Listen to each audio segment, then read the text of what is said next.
हामीमध्ये धेरैलाई लाग्छ कि सक्सेसफुल पिपलहरू डिसिप्लिन हुन्छन्। तर अहिले मैले पढ्दै गरेको एटोमिक ह्याबिट्सले एउटा यस्तो रोचक कुरा भनेको छ। हामी सक्सेसफुल नहुनुको रिजन चाहिँ डिसिप्लिन मात्र होइन, इन्भाइरोमेन्ट पनि हो। मानौँ तपाईँलाई किताब पढ्ने बानी बसाल्न मन छ, तर तपाईँको किताब चाहिँ दराजभित्र छ र फोन चाहिँ हातैमा हुन्छ। अब बारम्बार तपाईँको आँखाले, तपाईँको दिमागले के देखिरहेको हुन्छ त? फोन। र जुन कुरा चाहिँ यो बुकमा के भनेको छ भने, जुन कुराको बानी बसाल्न चाहनुहुन्छ, तपाईँले चाहिँ सधैँ त्यो आँखा अगाडि देख्ने गरी राख्नुपर्छ। यदि किताब पढ्न चाहनुहुन्छ भने किताब चाहिँ आफ्नै सिरानीमा राख्नुहोस्। जहाँ तपाईँको एक्सेस इजिली हुन्छ, जहाँ एकदम आँखाले झट्ट देख्छ, त्यो ठाउँमा राख्नु पऱ्यो। पानी पिउन बानी बसाल्न चाहनुहुन्छ भने चाहिँ पानीको बोतल भरेर टेबलमाथि राख्नु पऱ्यो।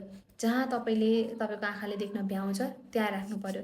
त्यस्तै नराम्रो बानी छुटाउनु छ भने पनि तपाईँले त्यो कुरालाई चाहिँ आफ्नो आँखाबाट, आफ्नो पहुँचबाट चाहिँ टाढा राख्नु पऱ्यो। किनभने बारम्बार आफ्नो आँखाले जे देखिरहेको हुन्छ, रिपिटेटिभ वेमा जे देखिरहेको हुन्छ, त्यसले नै हाम्रो व्यवहारलाई पनि प्रभाव पारिरहेको हुन्छ।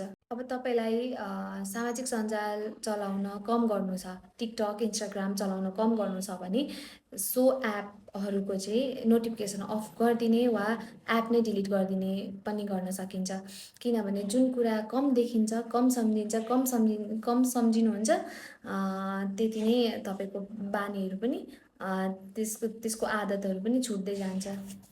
ह्याबिट्समा अर्को इम्पोर्टेन्ट कुरा चाहिँ के भनिएको छ भने, यदि तपाईँलाई कुनै कुराको बानी बसाल्नु मन छ, कुनै कुरामा सक्सेसफुल हुनु छ भने चाहिँ त्यो कुरा चाहिँ एकदम ठुलो टार्गेट राख्ने होइन। अब किताब पढ्न मन छ, किताब पढ्ने ह्याबिट बनाउनु मन छ भने चाहिँ किताब एकै दिनमा 100 पेज पढेर आफूलाई एकै दिनमा टायर्ड गराउने होइन। एक दिनमा आज एक पेज पढ्नुभयो, भोलि अर्को पेज पढ्नुहुन्छ वा 1-2 पेज थप्दै जानुहुन्छ। रिपिटेड चाहिँ हुनु पऱ्यो त्यो कुरा, त्यो एक्सन चाहिँ रिपिटेड हुनु पऱ्यो। अब तपाईँलाई एक्सर्साइज गर्न मन छ, एक्सर्साइज राम्रो हो भन्ने तपाईँलाई नलेज छ, तर त्यो नलेजले मात्र काम गर्दैन, मोटिभेसनले मात्रै काम गर्दैन। अब जिम जानु पऱ्यो भने आज फर्स्ट डे नै गएर 1 घन्टा गरेर भोलिदेखि टायर्ड हुनुभन्दा चाहिँ आज 5 मिनट वाक गर्ने, 10 मिनट्स वाक गर्ने, कन्सिस्टेन्टली गर्ने र एक दिन तपाईँलाई चाहिँ त्यो एक्सर्साइज गर्ने चाहिँ डिसिप्लिन बसिरहेको हुन्छ, बानी बसिरहेको, ह्याबिट भइसकेको हुन्छ, जसले गर्दा चाहिँ त्यो टार्गेट पुरा गर्नलाई चाहिँ एकदम इजी हुन्छ।